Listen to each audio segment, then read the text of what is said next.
From AstanaTimes.com, Kazakhstan to donate 1,500 Saiga antelope to China.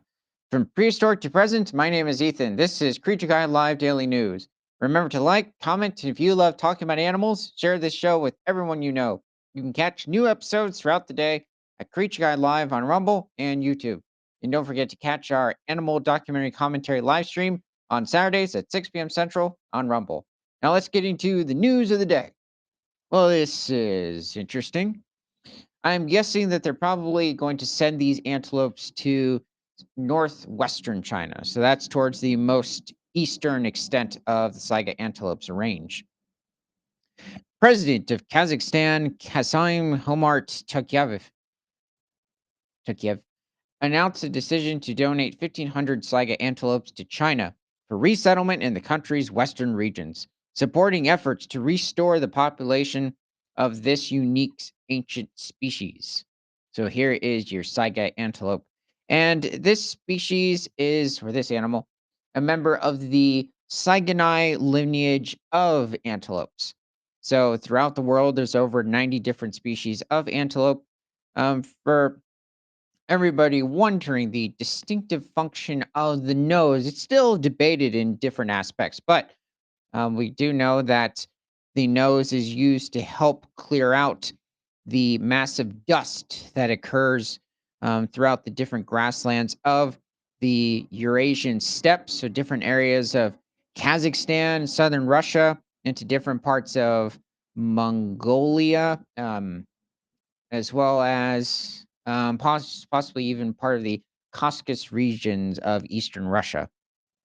So the Saiga antelope reaches somewhere around 150 pounds.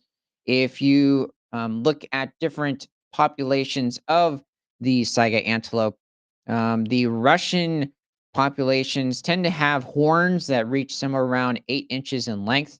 And then the Mongolian Saiga antelope can have horns that reach over 14 inches in length. So this might be one of the ones over in Kazakhstan or Russia. They will also make large migratory movements of over 600 miles in different regions, especially over in Kazakhstan. President China Xi Jinping expressed his gratitude to Tokayev during his visit to Kazakhstan. The Saiga antelope, distinguished by its large bulbous nose, is found in large numbers in the steppes of central and western Kazakhstan. According to the latest data, Kazakhstan's Saiga antelope population has reached a record 4.1 million. Whoa! I thought it was somewhere around 2. 4? Jeesh. And I thought that was including like Russia, Mongolia. This is even part of the Caucasus region. This is insane. Wow, this thing's doing really well. Okay, well, here's an interesting thing. This animal is also a close relative of the Tibetan antelope. But the thing is, which inhabits the Tibet Plateau of China. However, this animal only reaches around 85 pounds when referring to the males and has much longer horns compared to the Saiga antelope. It um, the elevations that it inhabits within Tibet, somewhere around 12 to 17,000 feet above sea level. So there are many instances where, also, um, the Saiga antelope in its more western range is hunted by the Persian leopard. And this one has a radio tracking collar on it. But back to the Tibetan antelope. This animal primarily feeds on different species of shrub and grasses over in Tibet, but it is a bit of a debate at the moment that this could possibly not belong to the Saganai lineage of antelope. It could be a member of the Paleolithini lineage of antelope instead. So it's the only member of its subfamily, and then it would be the same if that's true for the Saigo antelope in Saigonai. Also, when looking at the distinct nose of these individuals, they're possibly used to help warm the air that they breathe, considering they have quite frigid winds over on the Eurasian steppe. Another thing is to help with attracting females during the breeding season. So the larger the nose, the more attractive that individual is.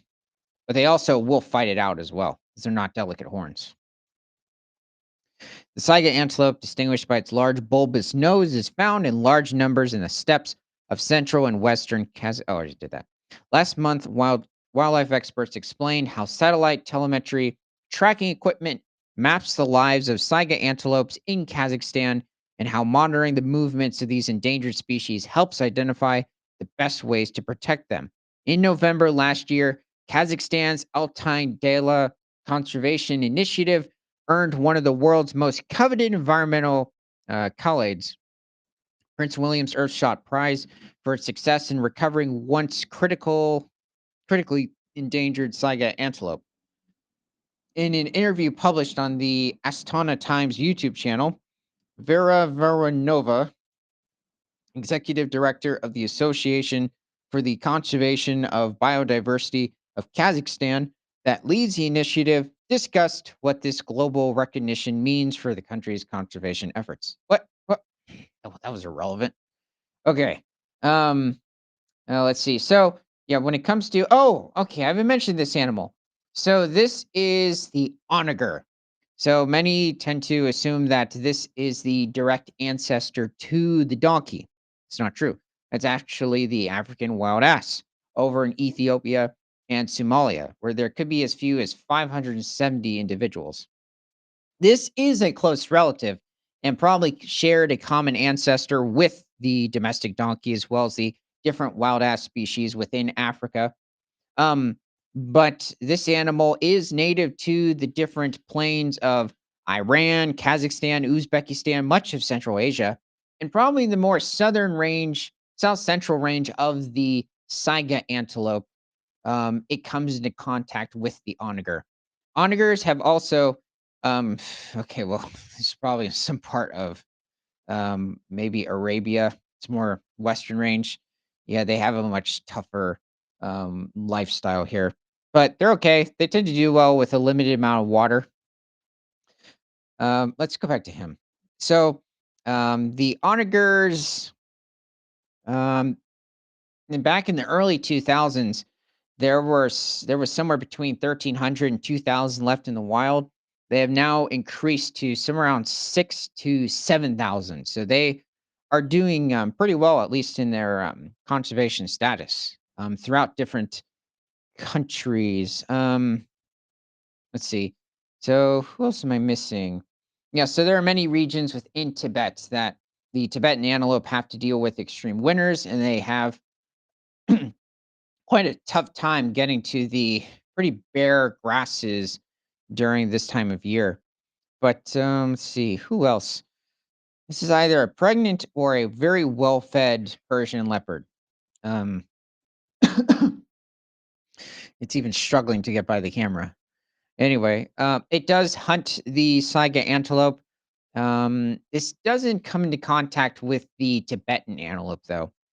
You would have snow leopards that hunt the Tibetan antelope at higher altitudes. Saiga antelope exists in a bit too low of an elevation for snow leopard hunts. Not that that couldn't occur. There are there are snow leopards adjacent to their populations. Here's another proud snow Persian leopard. So yes, I'm much doing much better in my conservation status. Thank you very much. Here's just another proud male. They mostly inhabit the different or semi-arid regions of Tibet. I think occasionally venturing into areas such as Pakistan. Right. I was trying to find another. No, here's another individual. See, so yeah, the Saiga antelope reaches around like 150 to 160 pounds. So they're a medium-sized antelope species, one of the few within Asia, and um, there are actually a wide variety of different species of antelope found in different places, like India. It's not just Africa where most people tend to associate with antelope.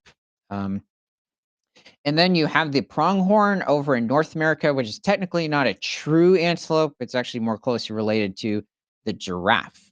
But also, something I forgot to mention is that animals such as wolves within the area will hunt Saiga antelope, but it doesn't seem to have much of an impact on their population.